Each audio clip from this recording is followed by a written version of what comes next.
बिस्मिल्लाहिर्रहमानिर्रहीम। अस्सलाम वालेकुम नाज़रीन। 7 शरीफ के सोशल फोरम की जानब से वफाकी हुकूमत के ख़िलाफ़ एक एहतजाजी रैली निकाली गई है। इस हवाले से देखते हैं हमारे नुमाइंदा खसूसी वकार अली मल्ला की ये रिपोर्ट। शहर कब्ज़े में करे छॾिया असांजा कारखाना ऐं तेल जा वसीला जेके असांजा क़ौमी वसीला उहे उन जे कब्ज़े हेठि आहिनि। सिंध जूं क़ीमती ज़मीनूं उन जे कब्ज़े में आहिनि। असां वटि हिननि राह जो छा आहे? सिंधी क़ौम आहे, सिंधी हिकिड़ी पूरो इतिहास थी रखे हिकिड़ो तारीख़ जो, ऐं ही मुख़्तलिफ़ वक़्तनि ते अची माना असां ते हमेशह जेको आहे सो कब्ज़े गिरियारी नज़र रखी अथनि। पर इहो तॾहिं हुनजी दिलि वधी आहे जॾहिं असांजा हुकुमरान कमज़ोर हुआ। असांजे हुकुमरान जी कमज़ोरी जे करे हुनजी दिलि वधी आहे ऐं हीअ असांजा क़ौमी असासा आहिनि, क़ौमी मिल्कियत आहे। असां कॾहिं बि इन्हनि शयुनि तां हथु न खणंदासीं। सिंधी शऊर अञा उन्हनि में बका आहे। सिंधी आवाम पंहिंजी सिंध सां वालियाना मोहबत करे थो। हू कंहिं बि क़ीमत ते पंहिंजे पेटनि जो पंहिंजे वसीलनि जो कॾहिं बि सौदो थियणु न ॾींदो। वफ़ाक़ जेको सदारती ऑर्डिनेंस जेको पास कयो आहे उहो सिंध जे ख़िलाफ़ु आहे। सिंध जे कुदरती वसीलनि ते कब्ज़े करण जी बदनीयत आहे। सिंध जे जबलनि ते कोयलनि ते त हूअं कब्ज़ो अॻे ई कयो वेठा आहिनि, पर हाणे जेका सिंध जी साहिल आहे जेके उन सिंध जा जेके ॿेट आहिनि उन्हनि ते बि कब्ज़ो करे उते कॉलोनी ठाहिण था। ईअं सम्झूं था त हीउ इसराइल वारो जेको सिस्टम आहे जेको जीअं फ़लस्तीन सां इसराइल करे रहियो आहे, असां ईअं था सम्झूं त इहो इसराइल वारी जेका आहे उहा वार आहे असां ते।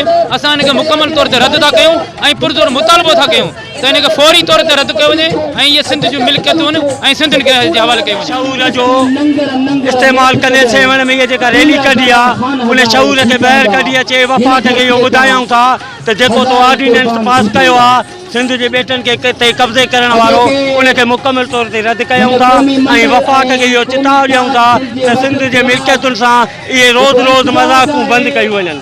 कॾहिं कराची के मामले में, कॾहिं 149 के मामले में, कॾहिं अस्पतालों के मामले में, कॾहिं समुंड के मामले में, कॾहिं दरिया के मामले में, तो कॾहिं ॿेटनि के मामले में असां ते रोज़ कब्ज़े करण की कोशिश कई थी वञे।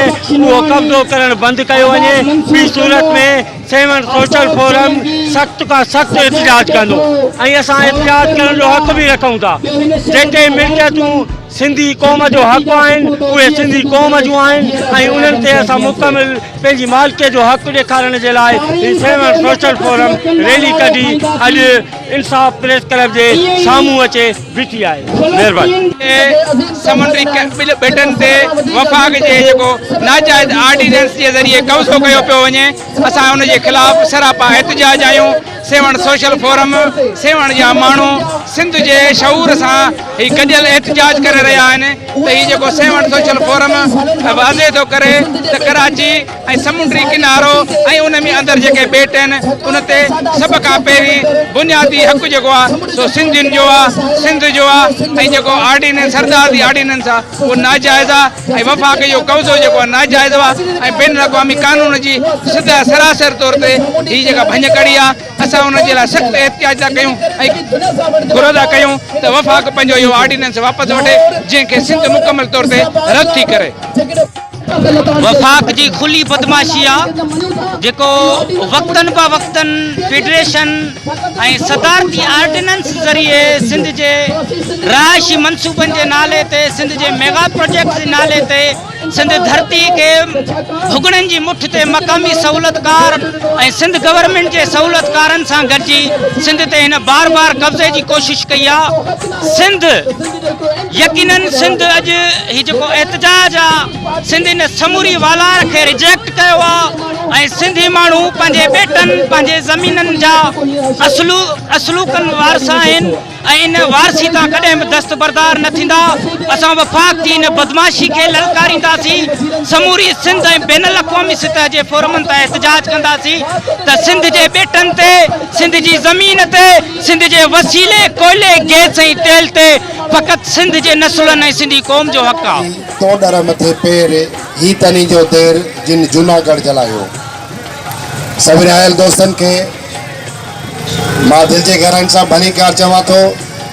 तव्हां के पंहिंजे घर में पंहिंजे पाड़े में इहो मिसाल मिलंदो त हिकिड़ी अंबड़ हूंदी आहे उन जा 5 फुट हूंदा आहिनि, पर प्यार हिकिड़ो फुट उन्हनि सां कंदो आहे। उन हिकिड़े फुट मां उहे तव्हां आहियो जेके अॼु हिन रोड ते बीठा आहियो, पंहिंजे अमड़ जे प्यार जो वर्जन निभाइण आया आहियो, उनजी मालिकीअ लाइ आया आहियो। तव्हां हिते गॾियो अहिड़े तरीक़े सां समूरी सिंध में जेके सिंधी आहिनि हिन धरतीअ जा हलाली फर्ज़ंद आहिनि, हिलाली पुट आहिनि उहे अॼु रोडनि ते आहिनि ऐं पंहिंजे माउ सां पंहिंजी मोहबत जो अक़ीदत जो ऐं जज़्बे जो वचन कनि पिया। में ईमान न मिलियो, कंहिंखे गीता में भॻवान न मिलियो, उन इंसान खे आसमान में कहिड़ो ख़ुदा मिलंदो जंहिंखे इंसान में इंसान न मिलियो। सभा खां पहिरें मां सोशल फोरम जे दोस्तनि खे हिन कामयाबु प्रोग्राम जी मुबारक ॾियां थो ऐं उन्हनि खे जश्न ॾियां थो त हर जेको मामिलो आहे सिंध जो उन ते ही स्टैंड वठी माना रोडनि ते बीठा आहिनि।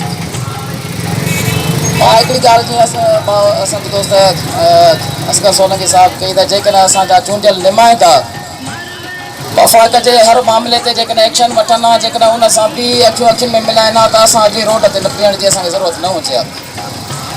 पर असां जेके गुॾा बीहारे छॾिया आहिनि इस्लाम जेके असेंबलियुनि आवाननि में जेके पंहिंजा गुॾा बीहारे छॾिया आहिनि उहे ॻाल्हाइनि नथा, उन ते मजबूरी तौरु असां आवाम जेको आहे उहो रोडनि ते निकिरण ते मजबूर थिए थो।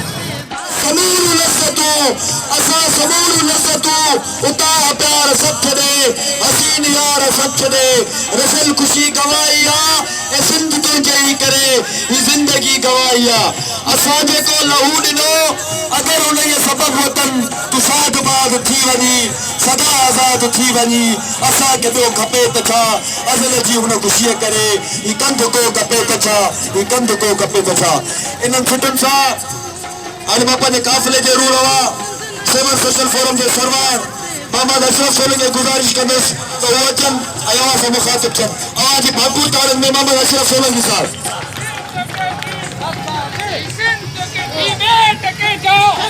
बड़ा है दर्द का रिश्ता, है दर्द का रिश्ता, ये दिल गरीब सही, तुम्हारे नाम पे आएंगे गमगुसार चले, हम पे गुजरी सो गुजरी मगर शब हिजरा, हमारे अश्क तेरी आकबत सवा चले, मकाम फैज़ कोई राह में चचा ही नहीं, जो कुएं यार से निकले तो सूए ना चले।